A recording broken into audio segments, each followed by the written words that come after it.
Good morning, everyone, or good afternoon, depending on where you are. This is Liam Eagle. I'm the editor at the Web Host Industry Review, and I'd like to thank everyone for attending today's webinar, How the Planet and Proofpoint Accelerated Growth in Europe, Outsourcing Data Center Requirements to a European Specialist. I guess we'll start with the agenda here, and I'll give you a sense of what we're going to go through over the next hour. It's pretty basic.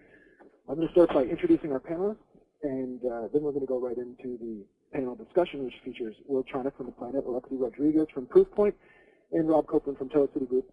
Obviously, I'll tell you more about that in the introduction part. And then we're going to go, after the panel discussion, we're going to go into the Q&A, which is where you guys can submit questions that I will submit to the panelists. So you can submit questions throughout the presentation, but at the end, we will get to those questions at the end.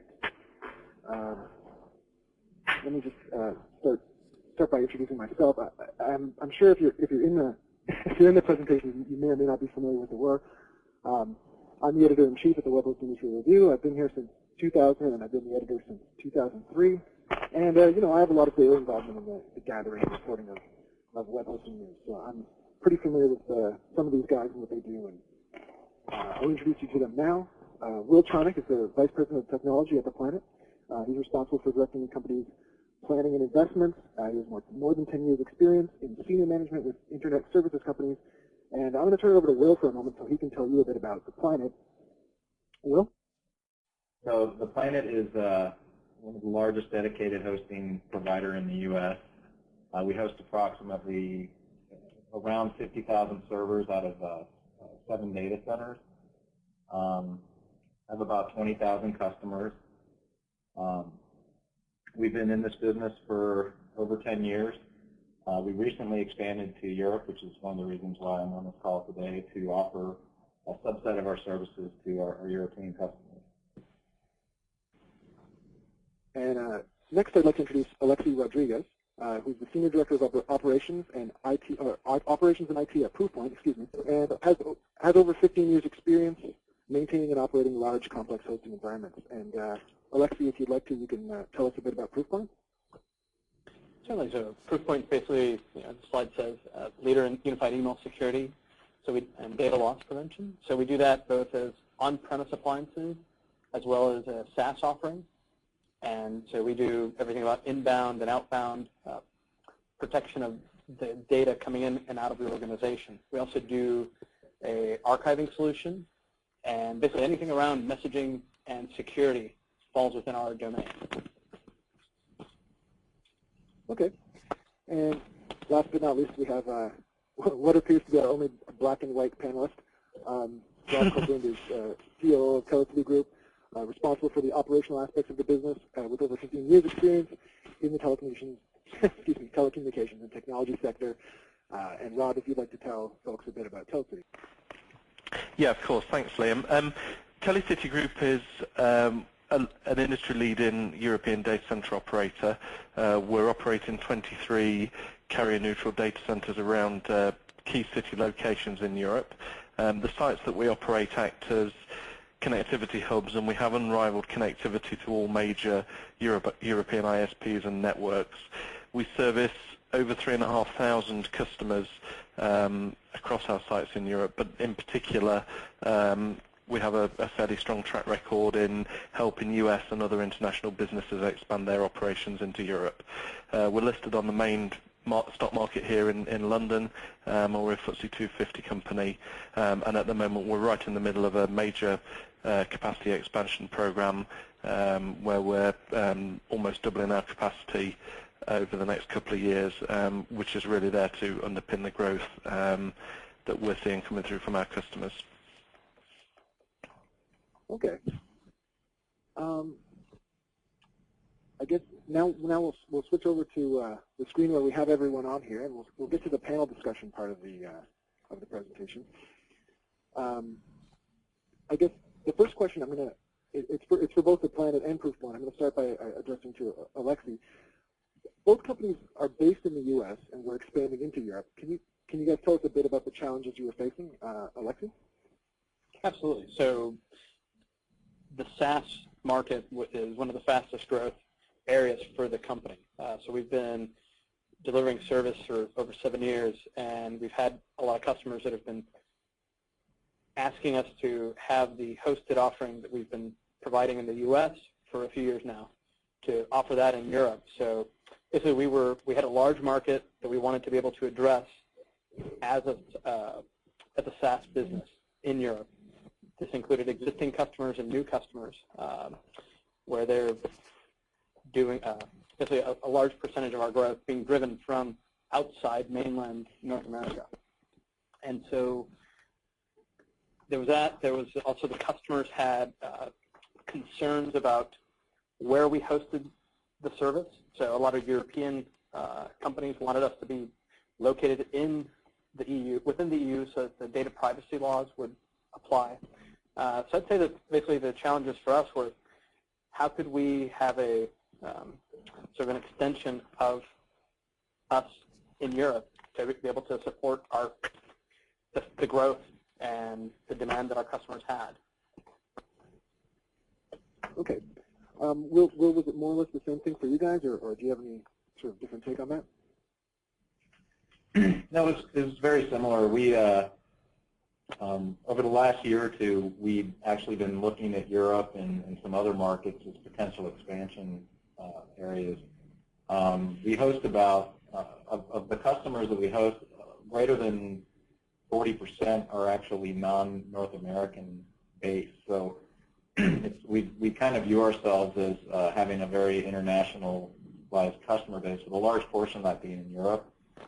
So it just happened that we had an opportunity that accelerated our plans, and as a result of some large, some growth that we've seen in the area, some specific requirements that customers had, and what we felt like was good demand, we made the decision to go ahead and make the leap and start offering services out of Europe.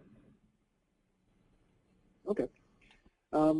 I guess this next question we'll just stick with Will for a moment. What were you hoping to achieve by outsourcing your data center to a European country? So I think that we operate our own data centers in the U.S. and we're very good at that. One of the things we wanted to achieve was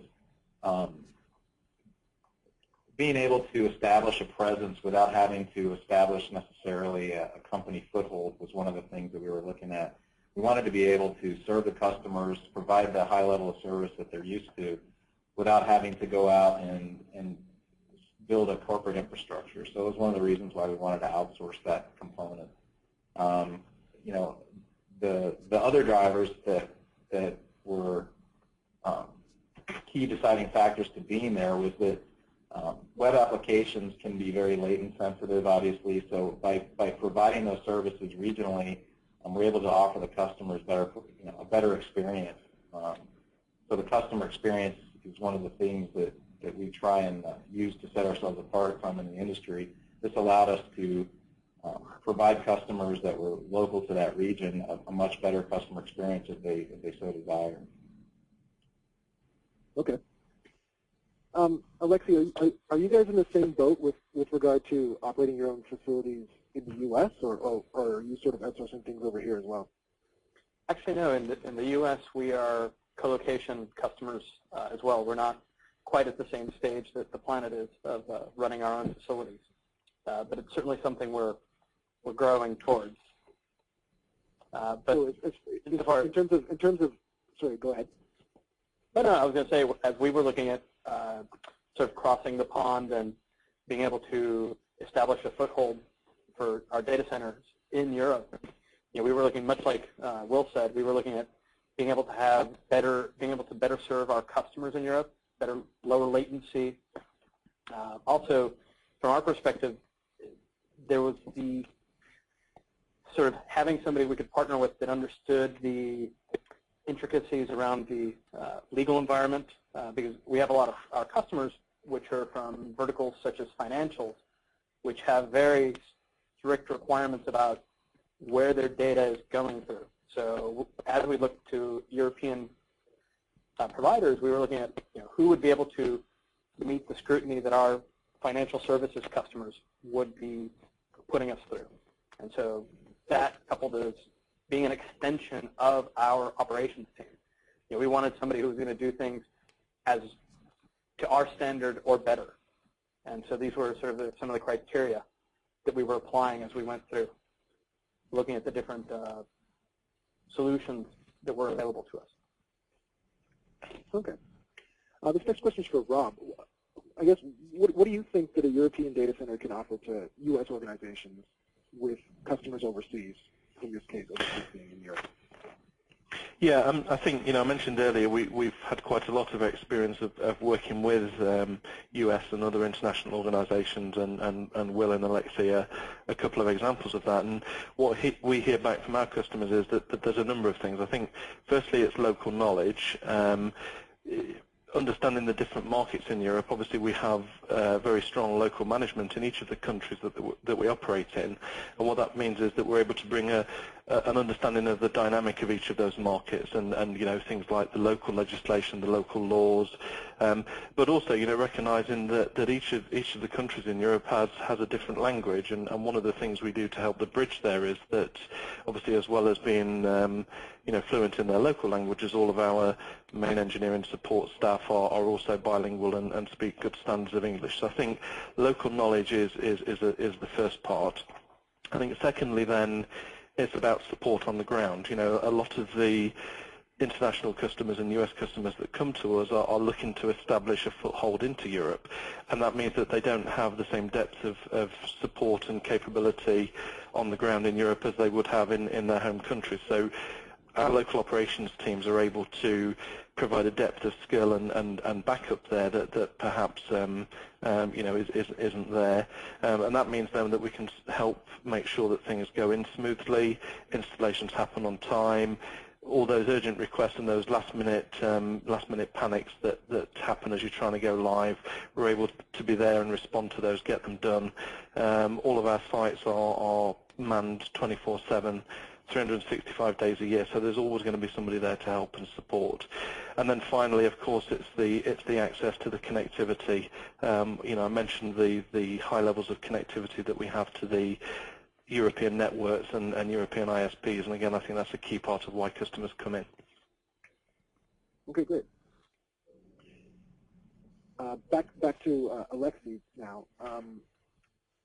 What were some of the key things you were looking for, either in terms of features or quality, when it came to selecting a European data center? Yeah, so some of the things that we were looking at, so given the types of customers that we have in our SaaS offering, here in the US we look for SAS 70 as one of the base certifications for providers. Well, in Europe that doesn't really apply, so we were looking for facilities that had the ISO 27001 and 2 certification. So that was one of the key things that were sort of non-negotiable. So then we started getting into in terms of the facility. So how was it constructed? What's the infrastructure around the power, the cooling? Is there going to be space for expansion? What's the roadmap that each of these providers had around being able to keep up with our growth? We didn't want to end up somewhere that when it came time for us to grow, we were not going to have somebody who had space on the books or planned to be available for us when we needed. We were also looking for, because this is several thousand miles away from us, we needed somebody that was going to be able to, sort of, as I said, be an extension of us, and somebody that we needed more than smart hands. We needed trusted operations staff that would be able to act as an extension of my team. But also looking for things like good connectivity, actually not good, excellent, not just back to the US, but within the European business networks. And then just overall sort of a good reputation, excellence and quality product. So something we'd be proud of being able to show our customers, hey, we're proud to say that we are associated with this other brand and happy to show you the inner workings of our operation. So these were sort of the key things. We wanted to be able to take this investment and turn it into a tool, a sales tool, in effect. So just to follow up on that quickly, is the nature of the facilities you're using in Europe now with Telecity, is that something that you advertise to your customers? Yes, absolutely. So and it is a differentiator. Okay. Well, this is kind of interesting too, because I think it's interesting the sort of different relationships that you guys have with data centers, where Alexis would have a sort of standard set of requirements that Proofpoint would have, where they're going into a co-location facility. You have sort of a set of requirements that you apply to your own data centers. Can you tell me a bit about what you guys were shopping for when you're looking for a European data center? Sure. Yeah, I think some of the things that Alexis mentioned were applicable in our case, but as an operator of data centers, we have a certain standard that we were looking to adhere to as we look to expansion. I think that the data centers themselves, when you walk in one, it's very impressive. I think they're built extremely well over there.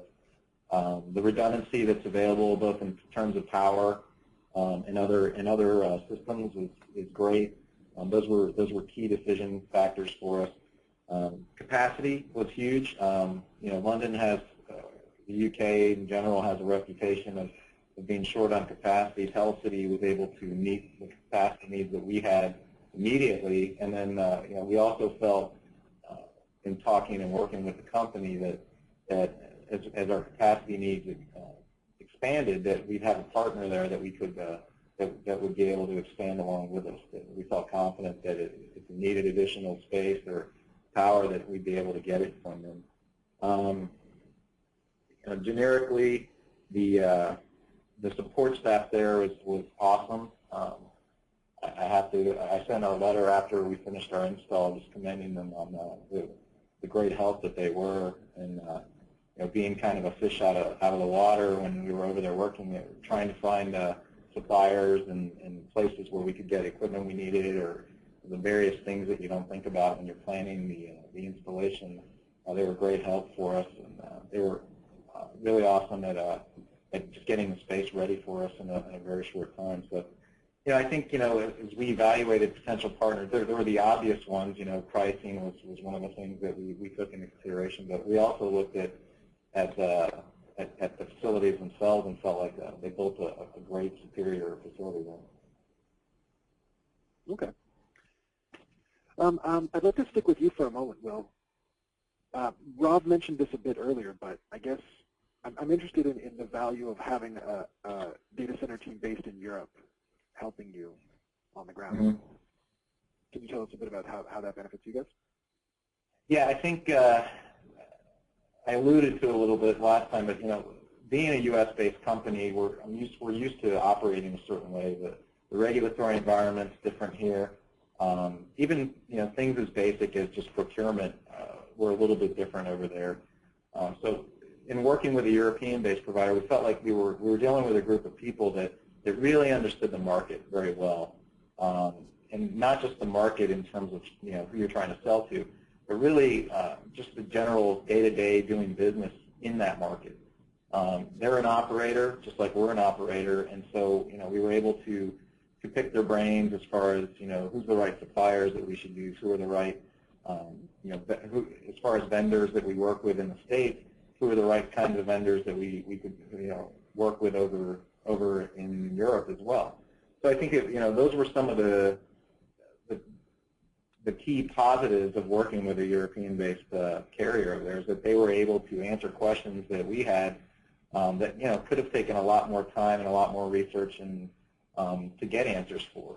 So I believe that was just a huge advantage when it came to picking someone to work with over there.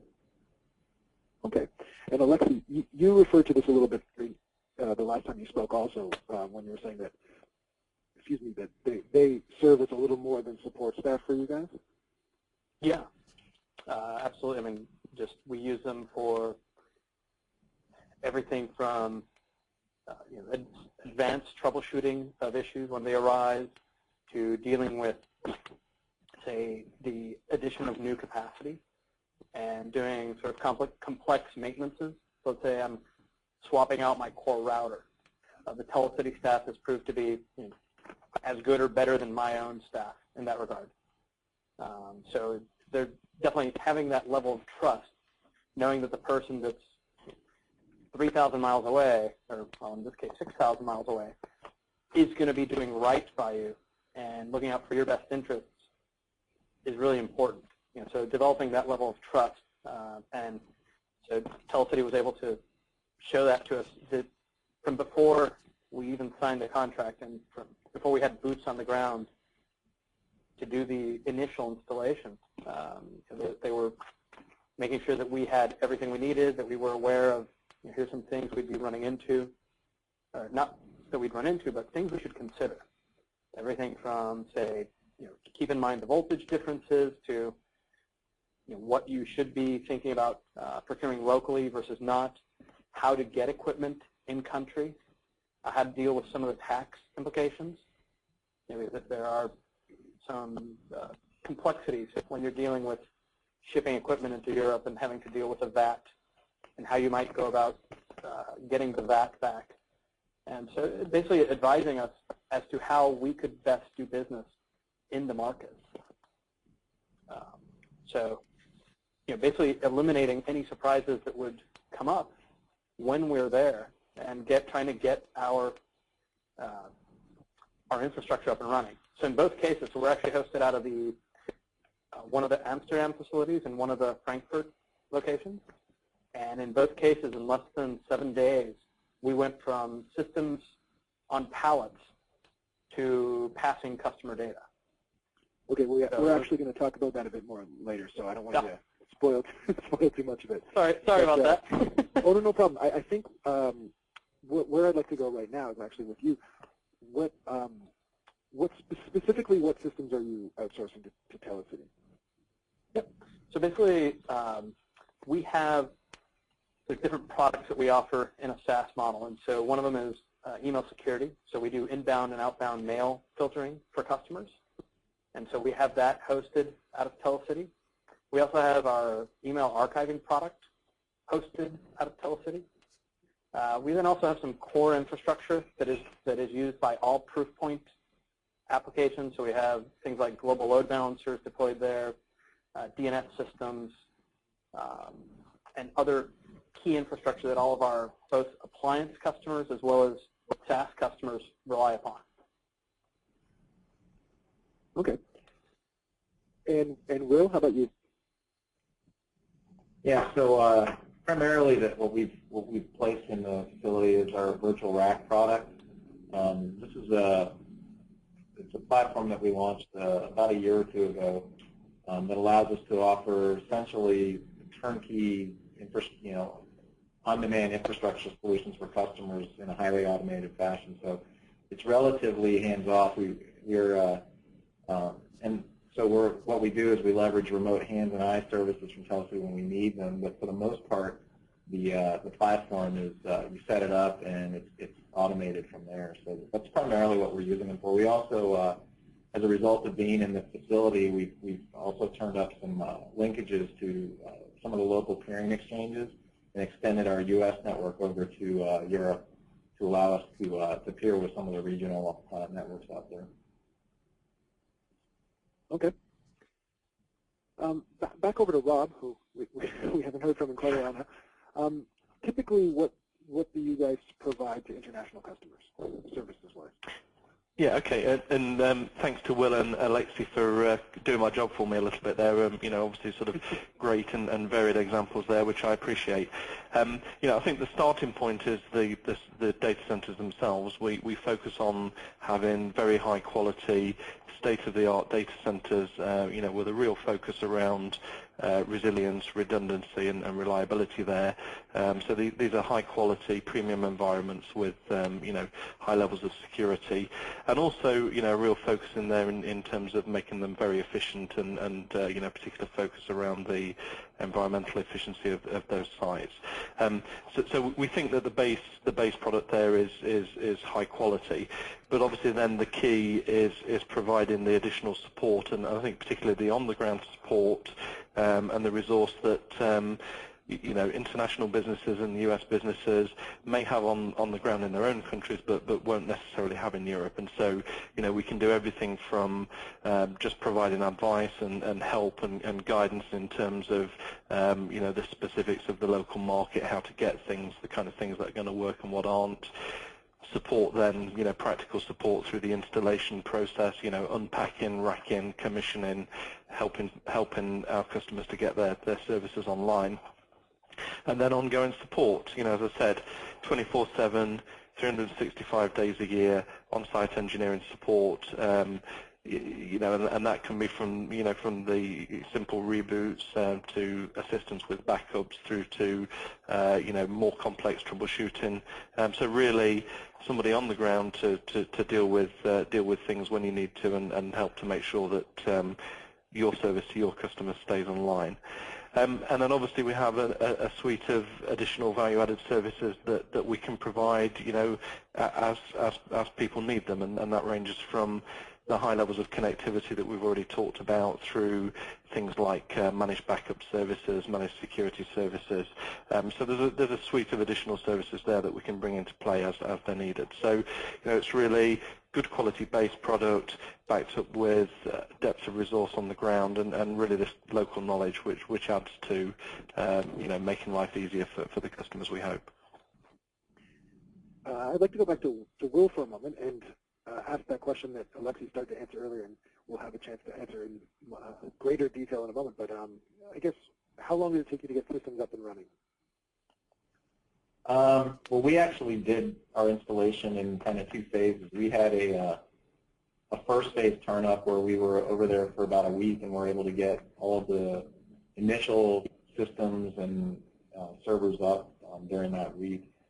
And then subsequently, we had a bigger installation done where we spent a couple weeks over there installing everything. So it was pretty rapid. We were able to get everything done very quickly. The biggest issue, and one of the things that I would tell anybody who's expanding internationally is to plan for some cushion when you're doing your installs, because the logistics of just getting equipment to arrive, and all of the pieces that you need, the jumpers, the connectors, power cabling, all of that, sometimes things don't go quite as planned. So we had built some cushion in, but all in all, it was about a 2 to 3 week installation for us to get the entire environment up and functioning. Okay. Now, there's been a bit of a mention of local procurement. Did you guys bring a lot of stuff over, or was everything sort of purchased locally? So one of the decisions we had to make in planning this was whether we wanted to go through our normal procurement processes here in the States and then ship the equipment over to Europe and then have it go through customs and pay tariffs, or whether to source it locally. We opted to source it locally, which was interesting because we essentially were walking in as if we were a brand new company. So the credit history and the relationships we had in the States didn't necessarily translate over into Europe, because we were treated as a brand new customer in a lot of cases. So that was interesting. And then the other piece was really just finding local vendors that you could work with. I think here in the States, we have a pretty good understanding of who the suppliers are that we can go to for specific things. We really didn't know a lot of that over in Europe, so we did a lot of Googling while we were working in the data center to try and find all those pieces. But that's one of the reason we elected to source them locally was we just really wanted to avoid the potential for some equipment to get stuck in customs waiting to be inspected, or something that was essential to the installation that could have delayed us by a week or 2. Okay. Alexi, did you take the same course, or did you bring any equipment over? We actually chose to source it in the U.S. and ship it out. So given some of the issues that Will mentioned, there was the consideration around that we'd be treated as a new entity for some of these providers. So even though we're a very large customer of Dell, the account team that supports North America is different than the account team that supports Europe. So we couldn't follow our standard procurement process with Dell. So we opted to buy it in the U.S. and ship it. Now, we actually shipped it in such a way that it was sourced from the U.S., and that caused us a problem at customs. And we were able to correct that with the guidance of Telecity, because we actually had offices in the EU. So we were able to divert our equipment to one of those offices, and that's sort of thanks to the guidance of Telecity, we were able to get our equipment through and on the ground at the facilities. But we did have a slight delay. So once the equipment had arrived, that's when we actually made our travel arrangement, since we did give ourselves some buffer.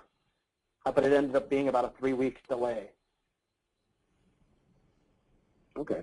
But everything else, I was going to say everything else. So Telecity actually provided us all the PDUs. So the amount of, we could just take the servers out of the box and go. We didn't have to think about the rest of that. So that was one of the additional benefits. So customs delay aside, things went pretty quickly after that? Oh, absolutely. They were, I mean, once our equipment was in possession of Telecity and we were on the ground, it was flawless.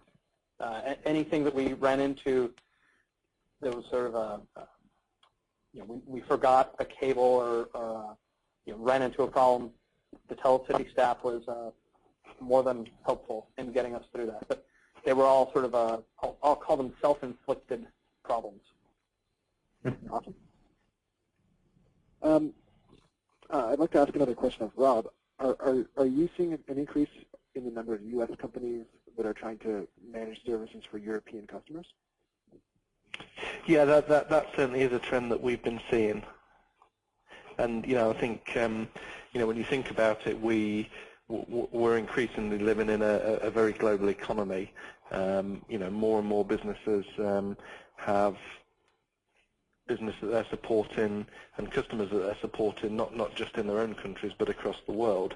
And at the heart of that is the growth in the digital economy, the growth of the internet, and web applications, which I think two great examples here of businesses that are thriving in that environment. And so what we're seeing is US and other international customers looking for better ways to service their European customer bases and to provide those customers improved service levels. And I think that's very much where TelecityGroup can help. So we see a very large growth potential in Europe for international businesses like the Planet and Proofpoint, and really we're here to support companies in that growth and to make sure that getting the services up and running and getting your infrastructure up is as painless as it possibly can be. Okay. Are you seeing, is that, when you say, I guess, international business, is that almost always refer to U.S. companies setting up in Europe, or are there companies from Asia or Australia, let's say? Yeah, I mean, we see I think a strong trend from U.S. businesses, but increasingly we do see Asia and particularly China, are areas that are expanding and starting to try and drive business outside of their markets. I think people are increasingly looking for new channels to drive, new territories to go into, and really the message is the same. We've got a great track record with the U.S. businesses, but lots of examples from all parts of the globe, really. I'd like to ask.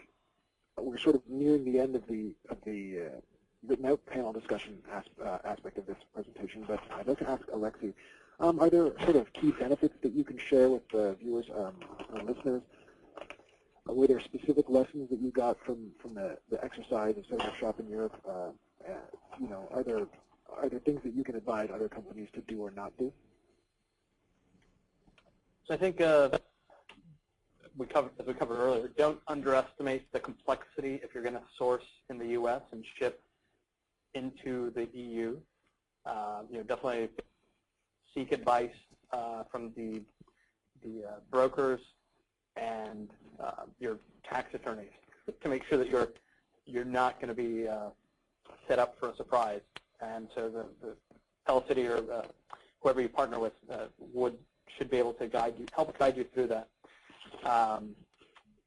The other thing is just around, so talking about in Europe you have these internet exchanges. So Telecity has been really good about helping educate us around the sort of peering agreements and how to go about potentially leveraging these exchange points.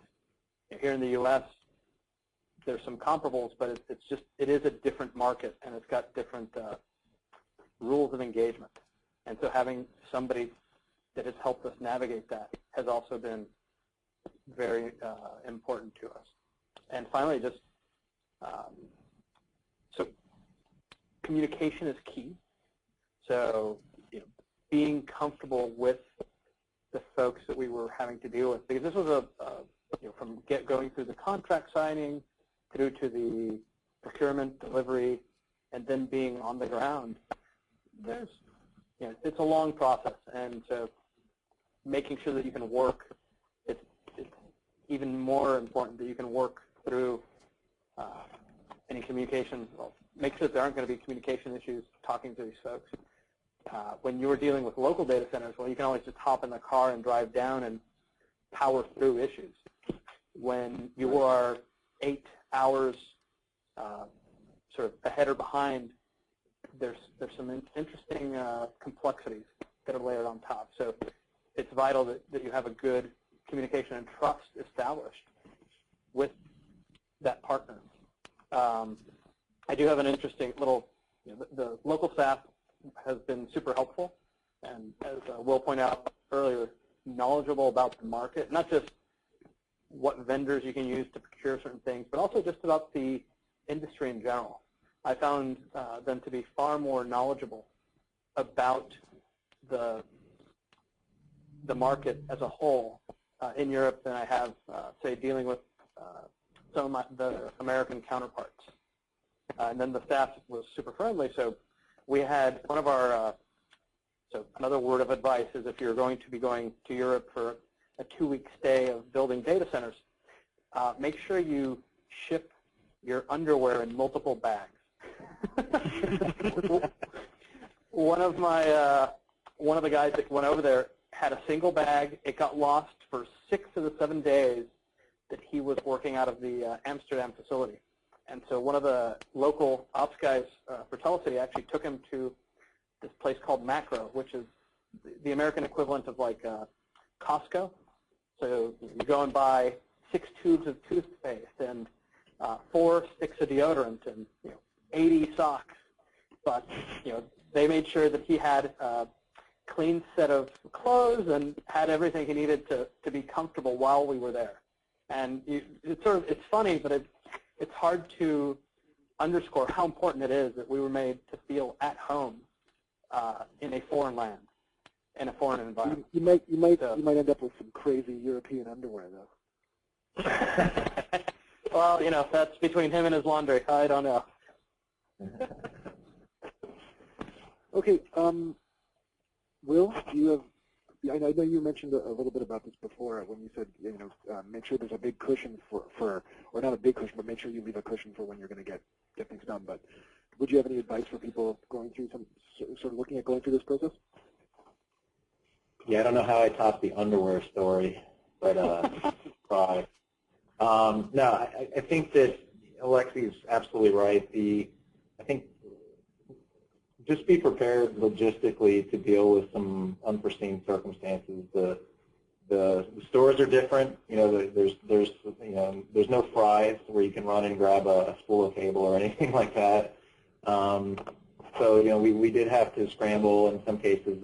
In some cases, we needed some things that the Telecity guys, the local ops guys, were able to help us with. In some cases, they couldn't just because it was kind of outside the scope of what they normally dealt with day to day. But yeah, I think that there's some key decisions you have to make when entering any kind of market like this, and a lot of them are business decisions about, do I establish a corporate structure over there, a separate business entity?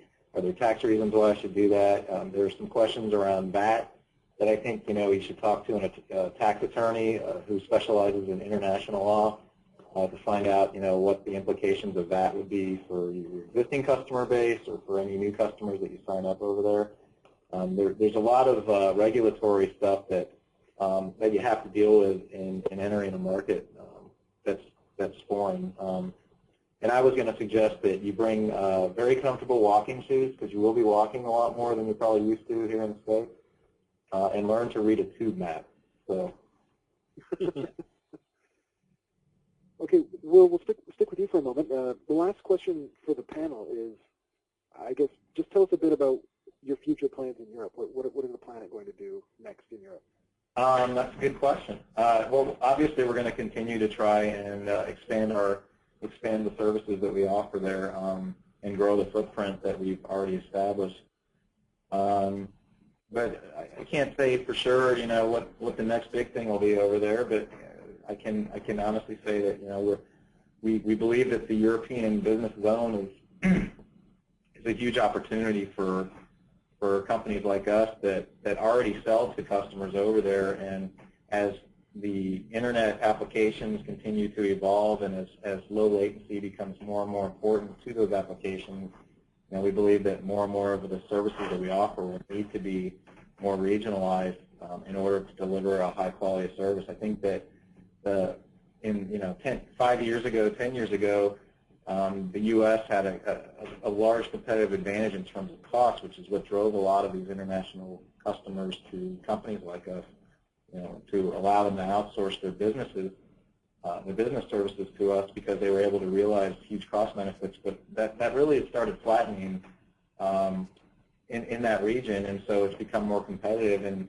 I think that if you want to continue to have a large customer base outside of the region that you're located in, you really have to consider expansion to service those customers locally.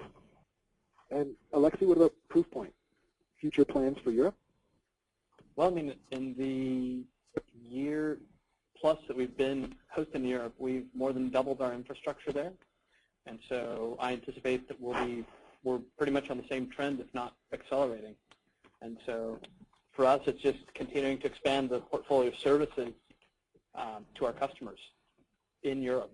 And it's a very strong market for us. So we're very excited to be there and continue the growth.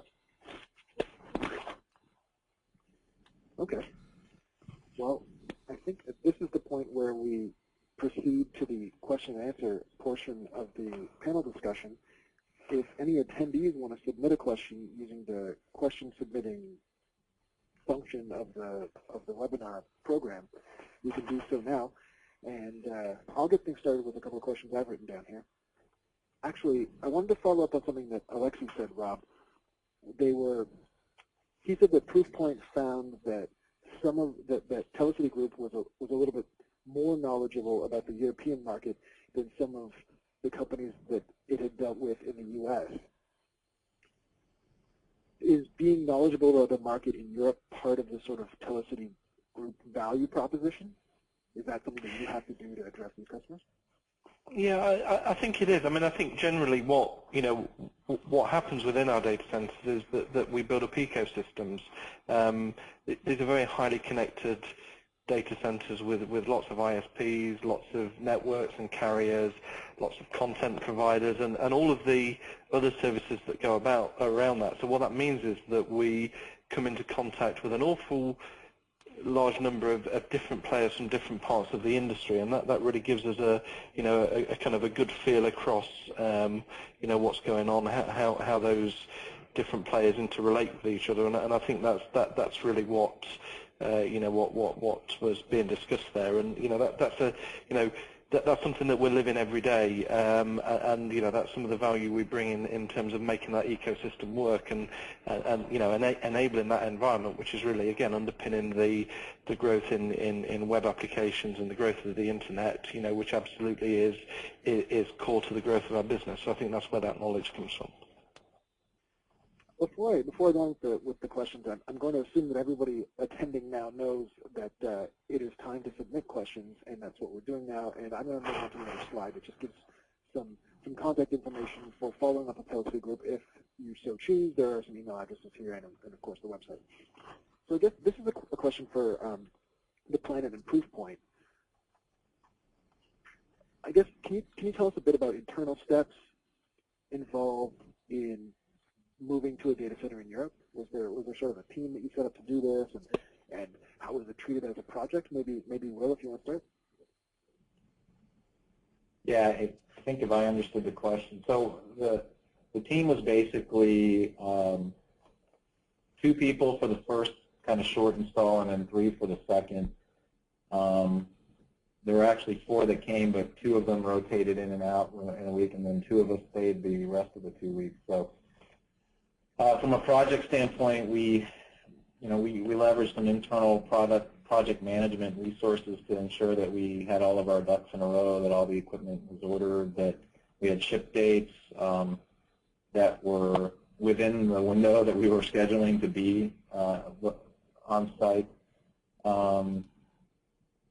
So yeah, it was tight. I mean, we were working 12 to 18-hour days.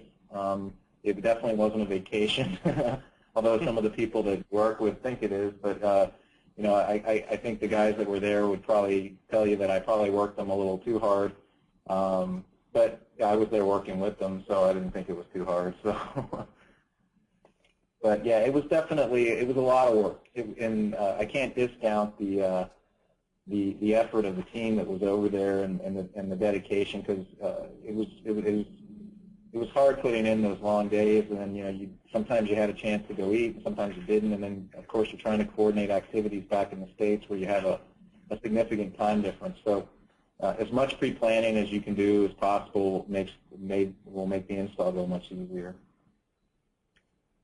Okay, Alexi, did you have a sort of a similar experience with the procedure for moving that over? Yeah, I mean, so we'd actually started the overall approach to expansion into Europe in the summer, where we did the initial site visits, assessed different providers. For us it was important that we had a clear set of criteria before we started going through the process. And so we basically had a spreadsheet, and we were assessing the different providers on everything from physical security to the environmentals to available space and space plans, cost factors in, of course. So once we completed that initial assessment, we sort of aggregated all the data, did an initial scoring, and then at that point we made the pitch to the executive team around, here are our decisions, why are we going to go off, and what is our recommendation? And once they greenlit the project, then we started the contract negotiations, and so that all happened over the course of, I'll say, a quarter. From the moment we went and did the initial assessments to the moment we had ink to paper with Telecity. Then into the next quarter, we started the implementation aspect of it. And like Will said, I mean, when the folks that were over there, so it was myself and one of my guys, and we were there. We were working 16-hour days, and it was, but I mean, because we wanted to get in and out and back. We also had customer obligations that we were trying to meet, but it was important for us to sort of the planning that went in to make sure that we could get it done on our aggressive timeline was key. I mean, because it is remote, and as Will said, you're trying to coordinate activities back in your home time zone, you're doing 2 jobs. And so the planning is critical. But we were able to get it done ahead of schedule and under budget. So it worked out well from everybody's perspective, both from the execs. The sales team was grateful to us for turning up the market ahead of plan, and the ops team enjoyed the work. They also thought that we worked a little hard, because as we were doing the work on site, the guys back at the office were working on the equipment remotely. So everybody sort of lent a hand. Okay. I've got a question for Rob from the audience. It's basically asking how does Telecity deal with services where they offer a service that might compete with a service being offered by a customer, such as the Planet or Proofpoint? Is there a way that you address that?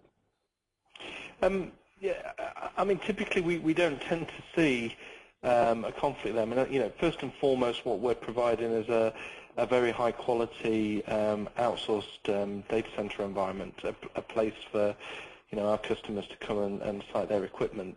What we do beyond that can be as little or as much as a particular customer needs to to support them. So at one extreme we can do an awful lot in terms of on-site support, additional services, and full end-to-end support there.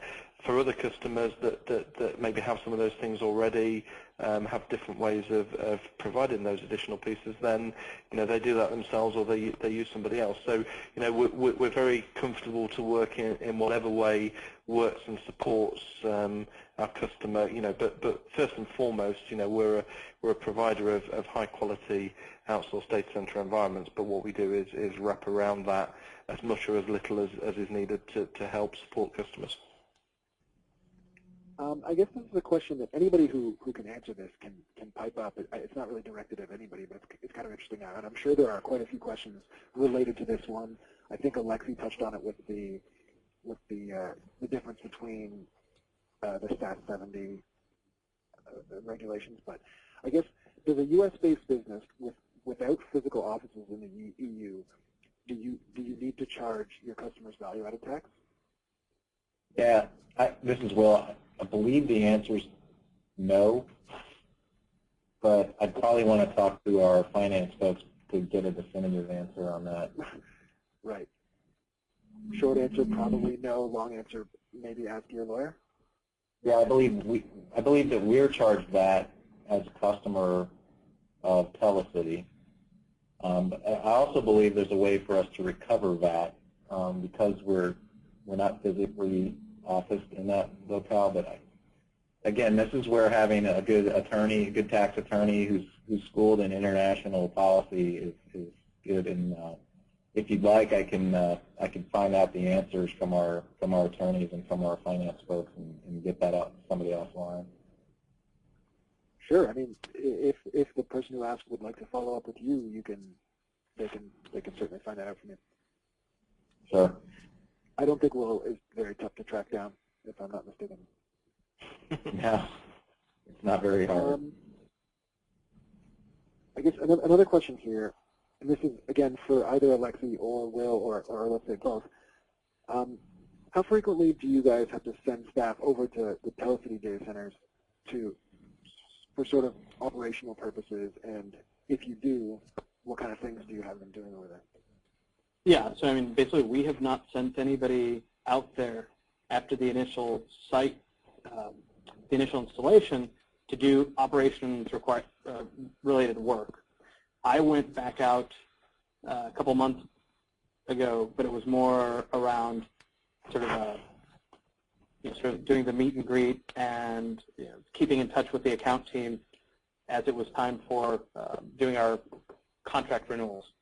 So it was purely a business-oriented meeting as opposed to a technical and doing stuff. Everything in between has been handled by the Telecity staff for us.